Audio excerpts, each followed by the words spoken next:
Weighted average cost of capital भारांकित औसत लागत।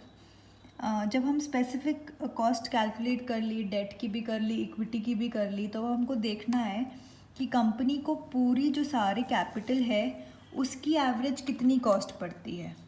ठीक है, इसको सामूहिक लागत भी बोलते हैं। जो भी आपका कैपिटल स्ट्रक्चर है, डेट है, प्रेफरेंस कैपिटल है, इक्विटी है, आपने हर एक की अलग अलग स्पेसिफिक कॉस्ट निकाल ली। उसके बाद अब आपको देखना है कि कंपनी की पूरी सामूहिक लागत, ओवरऑल कॉस्ट कितनी पड़ती है। So this is also called composite cost और overall cost. Weighted average cost of capital निकालने के स्टेप्स हैं, फर्स्ट ऑफ ऑल आप हर सोर्स की जो स्पेसिफिक कॉस्ट है उसको कंप्यूट करोगे। विशिष्ट पूंजी लागत हर एक साधन की आप कंप्यूट करोगे, जैसे हमने करी है, डेट की कितनी है, प्रेफरेंस की कितनी है, इक्विटी की कितनी है, रिटेन्ड अर्निंग्स हैं तो उसकी कितनी है। वो कंप्यूट करने के बाद आप हर एक कॉस्ट को वेट दोगे। हमने स्टैट्स में किया था लास्ट ईयर, वेटेड मीन जैसे हम निकालते थे, बिल्कुल एग्जैक्टली वैसे पहले आप वेट्स असाइन करोगे। ये वेट्स दो तरह से असाइन होते हैं, आप बुक वैल्यू से कर सकते हो या मार्केट वैल्यू से कर सकते हो, वो भी हम देखेंगे कैसे करना है। उसके बाद आप इसकी वेटेड एवरेज निकाल लो। अब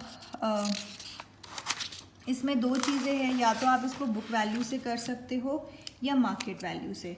बुक वैल्यू तो जो आपकी बुक्स ऑफ अकाउंट्स में वैल्यू दी हुई है, फॉर एग्जांपल जो डेट है वो 3 लाख की उसकी बुक वैल्यू है। जो आपके प्रेफरेंस शेयर्स हैं उनकी 5 लाख की वैल्यू है, और आपकी जो इक्विटी है उसकी फॉर एग्जांपल है 7 लाख की वैल्यू। तो ये टोटल हो गए 15 लाख।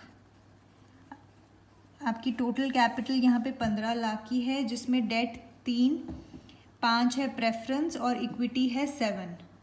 तो ये आपकी बुक वैल्यू है। अब इसके हिसाब से आप वेट्स कैसे कैलकुलेट करोगे। अगर आपको वेट देना है तो आप इसको वेट प्रोपोर्शन भी बोलते हैं, सिर्फ वेट भी बोल सकते हो। सो 3 डिवाइडेड बाय 15, ये आपका फर्स्ट वेट आ गया, विच इज़ 1/5, 0.2। वेट प्रोपोर्शन या वेट इसका डेट का आपका 0.2 आ गया। नेक्स्ट वेट है आपका 5/15, विच इज इक्वल टू 1/3, 0.33।